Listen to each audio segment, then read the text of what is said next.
It's kind of like watching the Kentucky Derby for 187 laps out of 188. That's all we're doing. We're literally watching until we get down to the last 100 yards. And then people. What's going on, y'all? I'm Brandon Atlanta Man Bang, coming to you live right here, Coach's Corner, the center of the universe, Thunderbolt, Georgia. Another episode of Rubbing and Grubbing. Rubbing is racing, grubbing is tasting. Hope everybody's having a great Wednesday night out there. Got a lot of NASCAR news, obviously, after a wild one there at Talladega. Some things to go over, a few good little comments, and, maybe some theories that are coming up here in the near future. Changes coming to NASCAR, who knows, man. But before we get going, do want to give my condolences and love out there to Miss Kim. Lost her mom this past, week. And anyways, we're thinking about you. I love you. As always, you need anything, call me. You know I'm there, but love you. Getting into it, man. We're going to start out with what we like to call the word of the day. So word of the day, basically the way we play this is every time I say it, you're going to take a sip of your favorite adult beverage.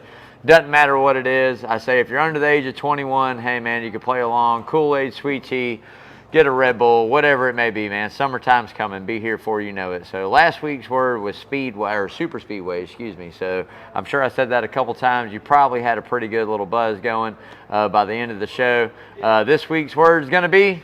I have no idea, but whenever I say it, take a drink, y'all.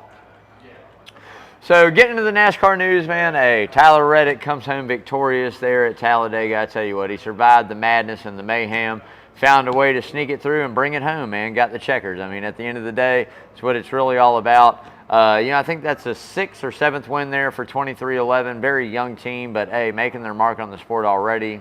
Toyota back, Denny Hamlin, Michael Jordan. Come on, man. You know they got some money. But first race there for MJ to be there in person to see. So I think that's not only great for the sport, but great exposure for what we're building over here in NASCAR and bringing it back, man. So awesome deal there for them. And glad to see Tyler Reddick win. I mean, I like him. It's not my favorite driver, but I don't dislike him. He's a good young driver, man. Gonna definitely elevate the sport if he keeps winning. So got to keep doing his thing, man. So Eric Jones, man, there again, wishing a speedy recovery. If you watched the race on Sunday or didn't hear the news, compression fracture in his back and his vertebrae there. Alex Bowman, very similar incident last year, so he's out at Dover. Corey Heim's going to fill in there for him, which I'm interested to see what he's going to do with some of that young talent we have in a lower series. Different ball game up top, but we'll see what they can do. Excited to see it, but speedy recovery for Eric. Hopefully he comes back and gets back. Did read today, is eligible. They did grant him the waiver. He is eligible to make the playoffs still. I know he's a good little bit ways out already, so definitely would probably have to come back and win a race. But at the end of the day, it's not about that at this point. Speedy recovery, man. Get healthy, come back to the car, baby. So, NASCAR implementing something it's been talking about for a little while. We're getting ready to do some things different at the AllStar race this year. Going to be very interesting to watch. They're bringing a couple different little tire things to experiment to better the short track package. Now, what I read about is a little bit different. I don't know if it's exactly the direction that they need to head. But at the end of the day, I think it's at least a step forward to try to fix a problem, and maybe it's through the tires. Let's figure it out, right? What better place to experiment than the All-Star race? I mean, it's not a point race, all for bragging rights and the money. I mean, so if we're going to do it, let's do it there. Doesn't cost teams any extra. It doesn't really cost NASCAR too much other than bringing the tire there. So there's no going back and forth in tire testing. It's just happening at an All-Star event. Going to be a place that we're going to check out and see what happens, but very interesting, and at least again we're being being proactive there and trying to better what we have, because we know short track racing is a very good and big staple of NASCAR, and some of the better racetracks that we go to short track wise have been lackluster. So hopefully this will work out in their favor, man. Hey, if you haven't yet, go out, like, share, follow all that social media out there, y'all. You can find us on Instagram, Twitter, or X, Facebook. But most importantly, go out to that YouTube channel, like, share, follow, subscribe, tell all your family members out there. I don't care, make fake accounts, subscribe, man. We're still going to weigh the Bowman helmet, like I said, 400. or you know, the first Alex Bowman win this helmet goes. So make sure you he was very close. I mean, top 5 this week. But make sure you comment in that any video there, hashtag Alex the Showman Bowman, just to let us know you're paying attention to what we're doing, man. But yeah, like I said, giving away that, got a lot of more stuff to give away throughout the year. We're going to be doing some little package giveaways here coming out throughout the summer, at least once a month. You know, win something cool, send it to you. So just make sure you like, share, follow, subscribe to that YouTube channel out there, and be a part of it, man. More eyes we get on it, hopefully the more eyes we get on what we do here at Coaches and in the area. And really, for me, that's what it's all about. Love NASCAR, but come on, man. Let's raise some money, do some good. So Greg Biffle has been the first nominated Hall of Fame ballot guy this season, which, if we're talking, I guess, NASCAR career as a whole, I could kind of get down with this a little bit, right? Like, he was the series champion in 2 out of the 3, right? 2 out of the 3 he was the champion. The one that really, the Cup, not so much. 19 wins in Cup Series, which, hey, that's not a bad career when you go back and look at it. You know, there's guys there's a big name guy that has 7 more wins than that, that made it in and didn't have a NASCAR championship either. So I have my certain, if you watch the show, I have my certain feels on it. I'm not down in Greg Biffle by any means when it comes to this. I think, you know, he's a nominee, he's on the ballot, that's great. But at the end of the day, we put everybody in the Hall of Fame in NASCAR. Everybody. Everybody's already in the Hall of Fame that we should have waited on for some time, right? Like, we're getting there. So we gotta start spacing this out a little bit. Like I said, I'm a firm believer that it shouldn't be held every year. I think the Hall of Fame ballot should come up every 2 to 3. If not, maybe a little longer than that, depending on. But every couple years, 2 to 3 years, we should do that. Not every year, because we're just going to run out of people. It's not that old of a sport. It's not that huge of a sport. Yes, there's a lot of people involved, but by the time it's all said and done, if you were in NASCAR and you won a race or 10, you're in. You know, it's just kind of crazy. So I think we're past the names, the you know, monarchs of the sport. I think we're past all that. Now it's time to start going to statistical data, setting a guideline and doing it, right? So that's just me. But you know, we'll see where Biffle ends up. Nickname Hall of Fame. Nickname Hall of Fame. There you go. Lawrence, you know. The point being is I just think we run out of stuff, but hopefully we'll see. He's on the ballot. We'll see what he does. I think if you talk as a career whole around all 3 national series in NASCAR, you know, I could argue that with you and say, yeah, Biffle definitely deserves to be in. But Cup Series, at some point we got to start just looking at certain things. But that's just my thoughts. So Ryan Truex, man, going to be back in the car here at Dover this year, defending that home track win in the Xfinity Series. If you remember correctly, it was a you know, the hometown sweep, really. Ryan won Saturday or Sunday, whenever they got that race off, and I'm pretty sure it was on a Monday. Not positive, but you know, Martin Truex came home victorious, man. So really interested to see what Ryan does back in the good stuff. And really, I think this is a kid, or a guy, he's not even a kid anymore, but a guy that definitely deserves a shot at a full-time ride and some good equipment and show some talent off while he's got it. So see what happens, man. So getting ready to get in the checkered flag for charity, but before we do, we're pausing for station identification, y'all, right here at Coach's Corner Sports Network. Rubbing and Grubbing, Wednesday. It's on, man. It's kind of my midweek Friday. I get Thursdays off, so it is kind of like that midweek Friday, you know. Cheers, y'all.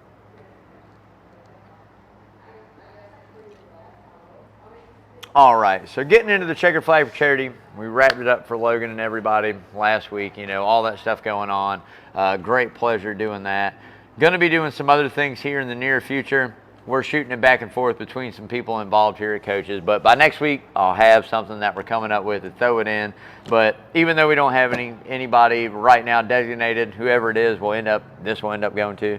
So what the hell, man? I mean, let's just go ahead and do it, get it in there. It's probably a pretty big win there too, to be honest. I mean, it's kind of halfway. There's only a few numbers out there that are better than this one. And 45, man. So $45 goes into that checkered flag for charity again this week. It brings it up to $1,045, man. So at the end of the day, if you want to be involved, you're coming up to Coaches for these concerts. We got the cooler full of joys we'll be giving away. We got some other good stuff we're giving away a little bit later on in the summer. At the end of the day, bring some extra pocket cash. Get in on the raffles. Doesn't matter if you're up at the restaurant, you want to donate Checker Flag for charity, let your waiter, waitress, bartender, anybody, just let them know, hey man, they'll make sure he gets to us, goes to the right place. And the best thing about it is whoever and whatever it is, it all stays local right here in the Savannah area, man. So, hey, get up, get involved, come out to Coaches, spend a little bit of money. Come on, man, it's a win-win. It's a feel good. Like I say all the time, doesn't matter. Nickels, pennies, dimes, 10, 20s, 150s, whatever it is you got to donate, man. Get that feel good, donate into a great cause, man. So before we get into the who's hot and who's not, got to give a big shout out to my main man, Parker Eccles over there, Arbor Man Tree Service. The best tree service in Savannah. Locally owned, locally operated, fully insured. Doesn't matter what it is. Full tree removal, getting some limbs cut back. First, little possible tropic thing out there off of the coast of Africa right now. We're not even in May yet, so pretty interesting. But at the end of the day, make sure you give Parker a call over there at Arbor Man. As I always like to say, no job too big, too small. Give Parker a call, man. Love you, brother. So getting into that who's hot, and look, Talladega is kind of always a wild card, so it's not going to change too much, but William Byron stays #1, y'all. I tell you what, found a way to get another top 10 there, 7th, I think, somewhere right around 7th. At the end of the day, leading in wins, really good crew chief driver combo there with Rudy Fugel. Again, I talk highly about him. I love the number 24. Anybody that knows me knows I was a Gordon fan. Elliott went to the 24, I stayed with him. But at the end of the day, I pulled for William Byron as well. Anything Hendrick for me is good stuff. But at the end of the day, man, I tell you what, I just think that they got that. 24 and 24 could be a real thing, so keep an eye on that for sure. Tyler Reddick is going to join the hot list, man. I tell you what, if you go back and look, that puts him 5th, I'm pretty sure, in the playoff standings. That's what it comes down to. Got that win locked in. He can go out and chase some more. Got some good tracks for Toyota in general coming up. Kansas comes to mind, as always. A few other ones out there in the near future. So I think this is the guy that you definitely have to keep your eye on. Some more road courses. We know what he can do there. Just got to keep him. Keep an eye on him, man, because the kid's coming. I'm telling you, it's another good season for the 45, too. Alex Bowman. I got to put Alex the Showman Bowman on there. And look, I'm telling you, people are going, what? For what? When you go on there and you turn around and you look at it and you look over the last couple races, skip a couple, then you turn around and you get some other ones in there. The kid's just had a really good season coming back from that injury last year. A lot of top 4, top 5 finishes, not too many bad ones. 5th there at Talladega, found a way to sneak it in. At the end of the day, that's what it's all about those points. Might have to go out and get a win at some time. We'll see how many winners we have, but hey, Hendrick Equipment can definitely do it, man. So getting into the who's not, man. Ford, still winless all season long. Lawrence is mad. I'll throw a cuss word in there, a little dollar bill for him. But at the end of the day, I really look at it like this. They're behind the 8 ball now. We're past the super speedways. Daytona's gone. Atlanta's gone. Talladega's gone until we come around in the late summer and fall. I mean, they're good at other places as well, but I just think of what I've seen this season, shown a lot of speed on the super speedways, not so much in some other places, but knowing Penske, we'll get it together. SHR, we'll see what happens, but at the end of the day, Penske is that forefront leader, and at the end of the day, they got to get on it. They got to start running up front, leading some laps, or Chevy and Toyota is going to dominate the year, so we'll see what happens. Austin Dillon, I was talking about it earlier, probably one of the worst NASCAR seasons I could possibly think of for halfway decent equipment in the nearest future. 31st in overall points. You've got Harrison Burton and you've got Zane Smith there below him as those real regular guys in there. So I don't know if the writing's on the wall. If I'm grandpa, I know sponsorship dollars are there. If I'm a sponsor, I'm going, all right, we got to get somebody younger in here. Who they go get, who they pull up, don't know. Is it a veteran that his contract comes up and they come over? I have no idea. But at the end of the day, it's time to go do the office work, enjoy the life, enjoy the wife, enjoy the children, man. Go work for your granddad, make some money, race Busch Series, Xfinity Series, Truck Series races. Do something a little bit different for the enjoyment of racing, just not on the competitive level and Cup, man. So that's just my honest opinion, but on the not list. So getting ready to get into the Talladega recap, and look, I mean, It's just a typical Talladega race. That's pretty much all it was at the end of the day. We hang out. Me and Lawrence were talking earlier. I said it's kind of like watching the Kentucky Derby for 187 laps out of 188. That's all we're doing. We're literally watching until we get down to the last 100 yards, and then people are going to make moves. So, you know, it is what it is. And, you know, at the end of the day, it's just kind of the style of racing that we get into there with the super speedway, and survival of the fittest. So Tyler Reddick found a way to survive, man. You know, like I said, right place, right time. I think Keselowski was probably in good position. But at the end of the day, just didn't come home victorious. Michael McDowell leading that race late there. Man, I had him here. Me and Lawrence had him on the betting line there in the money line and what we do. And, man, that would have been some big hits there for sure. But it just didn't play out that way. So, again, nature of the beast there, kind of what's happened. You know, you get into it there with Eric Jones and Bubba, and, you know, look, that's just a racing deal. At the end of the day, pitted together, trying to get to come up. A lot of people think that was a strategy that might have been the race win. There was still a good bit of racing left. I don't know if that would have been the strategy that won it, but they did cause the caution. So, you know, we'll never know. But that's part of NASCAR. That's part of what you do. That's part of super speedway racing. You know, you don't know when the caution is going to come out. Maybe an opportune time, maybe inopportune. Talladega is just so big, man, and so fast. And we all know when you're out front, you're going to throw the blocks. You're going to do whatever, especially on Michael McDowell. You know, that might be the only opportunity they have at a win. Maybe Sonoma at that road course coming up, very similar to last year. But, you know, he went for it. You know, second wasn't going to be good enough for him, I guess, and those points he would have been rewarded for that, so he went for the win. First block, all right, pretty good one. Second block, yeah, you definitely weren't sticking with that one, man. And, you know, hate it for him, but kind of is what it is. Hate it for everybody else that gets involved, but just kind of what it is. It's expensive. It's an expensive way to race NASCAR, and that's what it's going to be until they change it, which they never will. So at the end of the day, pretty interesting there. But again, Tyler Reddick comes home victorious, man. So getting ready to get into the Dover preview, but before we do, we're going to pause again for station identification. Coach's Corner Sports Network. Hey, cheers, y'all.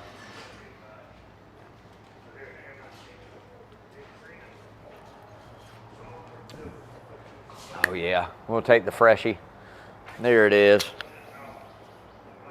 All right. So Dover is probably one of my top three favorite racetracks that we go to. Very unique, very aggressive, very fast, intense, man. Mile concrete track there, higher bank. Man, it's an aggressive place to go. That's why they call it the Monster Mile, man. So really excited about this Sunday. It's going to be different. Truex won it last year. We'll see if he can come home again. He's been really good there throughout his career. Pretty sure his first win came there. Going to be awesome, right? Always is. So if you're looking for somewhere to come out and watch the race on Sunday, no better place than Coach's Corner, man. Right here, the center of the universe, home for NASCAR in Savannah. So make sure you come check it out. A lot of TVs. They'll have it on out back. One of them, you can get one of them changed to it, I promise. So make sure you come check it out, man. So top five for the week. And I'm going to go in, and I'm going to call it right here. Chase Elliott, man. Chase Elliott gets a win right here at Dover. You know, ran good there last year. Not usually what we've seen. I think they'll go out and get it done. I'll take them number one on my list, all right? 2, Martin Truex Jr. You can't go to Dover and not take him. Again, like I just said, statistically, really good racetrack for Martin throughout his career. Got it last year. I expected to have this one circled again, coming back for it again. So I'll take him second. 3, I mentioned him earlier, the hottest driver out there on the hot list, William Byron. You know, he's good. Again, I think getting better at everywhere we go. Dover, a top 5, top 7 finish there last year. I expect him to pick up right where we left off. So I'll take him there third. 4 for me, it's a Ford, and Lawrence will be proud. Ryan Blaney, man, goes on the list there at Dover. Again, I think he had a top 5 there. Might have even started from the pole there. I'm not positive. Don't quote me on that, but you know, anyways, pretty good little young race car driver there. If Ford's going to start showing up, this might be an equalizer. We'll see what happens, but at the end of the day, I'll take Ryan Blaney 4th. 5th for me, guy that hadn't really been on the list much this year, but he's really good at Dover over the past few seasons, track house racing. That's going to be Ross Chastain, man. Ross Chastain in the 1, I'll take 5th. Again, like I said, I think he was runner-up there to Martin last year. You know, fought him hard to the end, but hey, didn't come home victorious, but I'll take him 5th this year. Dark horses, a couple guys that's run good there in their career. I'll take Brad Keselowski there in the 6th car. Again, I think that was an RFK top 10 last year.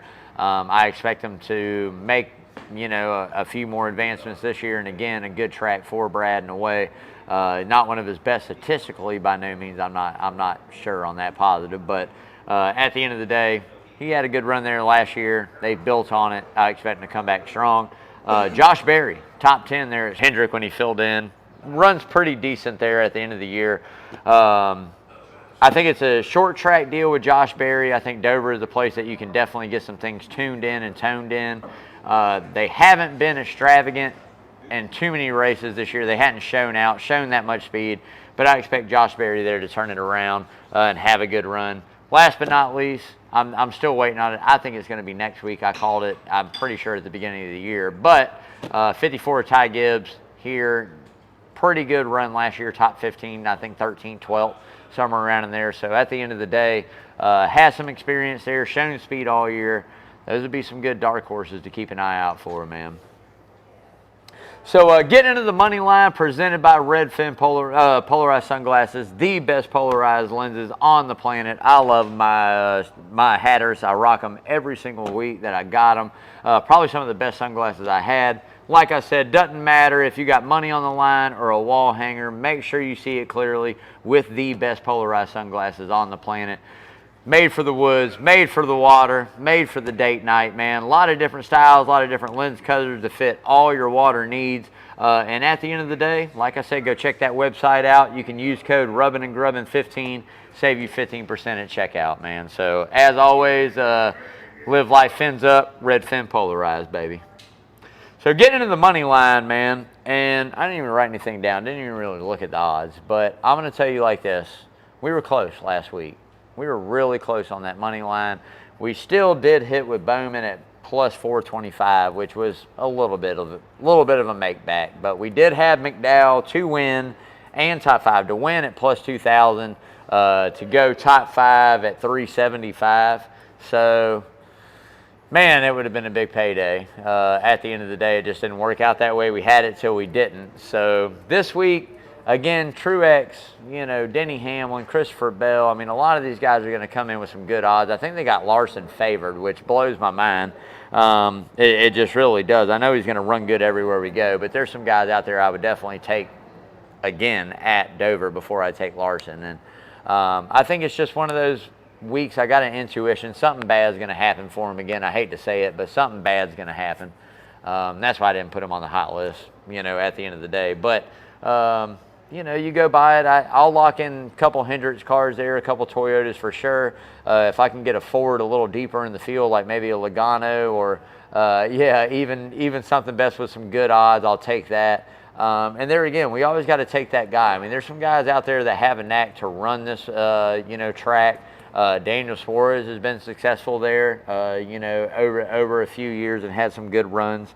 You know, there's some other guys deeper in the field. Again, Ty Gibbs, and depending on where these odds come out and fall, are going to be great. But make sure you follow that social media. Lawrence does a great job. We're going to bet all weekend, all 3 series this weekend. We've taken some time off from doing all 3, but we're getting ready to get back on it. Going to be making some bets. So follow us on social. Lawrence will post it up there. Throw me your tickets out there. Love to see what you guys have locked in, who you're going with, who you think the favorite is to win it, and what you got locked up money-wise. But, you know, at the end of the day, we're going to take some guys. So, again, follow that social. Check us out, y'all. So, getting into the hard right turn, but before we do, got to give a big shout-out to my main man, Lamar, over there at Lamar's Body Shop. 35-plus years, taking care of all of Savannah's auto collision needs. The best in the business. Doesn't matter what it is. Need an estimate, paint job, bumper, you know, bumper replacement, whatever it might be. Make sure you go check out Lamar and his team over there at 2301 Skidaway Road. Hop, skip, and a jump away from Coaches, too. So it's kind of a win-win. You can drop it off, come here, have lunch, go back, get it. It's just an awesome, awesome place. Like I said, the best in the business. had family cars repaired there. Lawrence has had a couple there.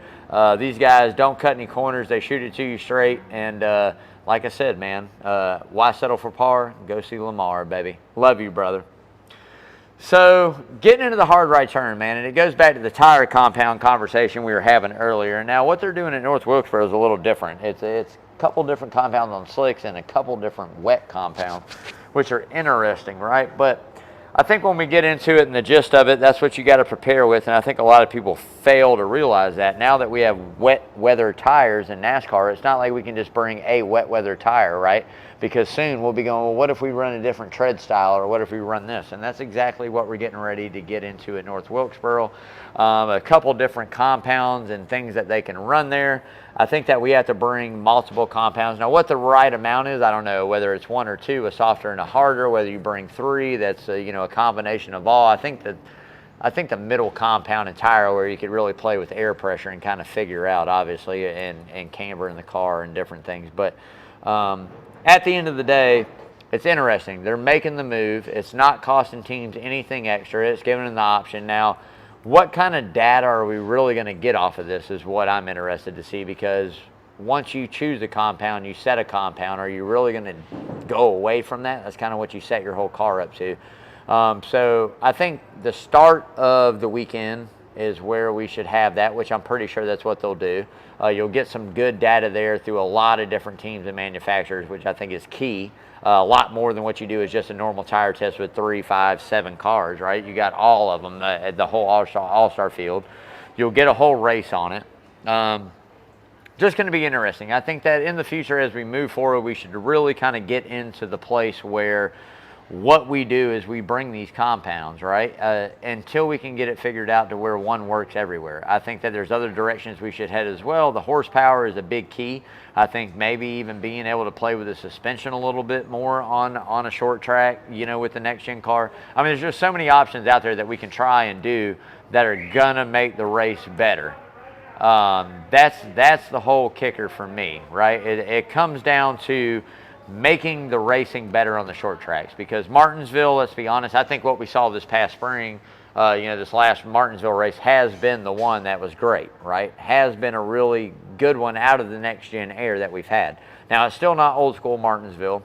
Bristol's still not quite old school Bristol. Now, I don't blame all that on the tire. I blame a lot of that on reconfiguration and what we've done with the car in general and just Bristol in general. So at the end of the day, it is what it is.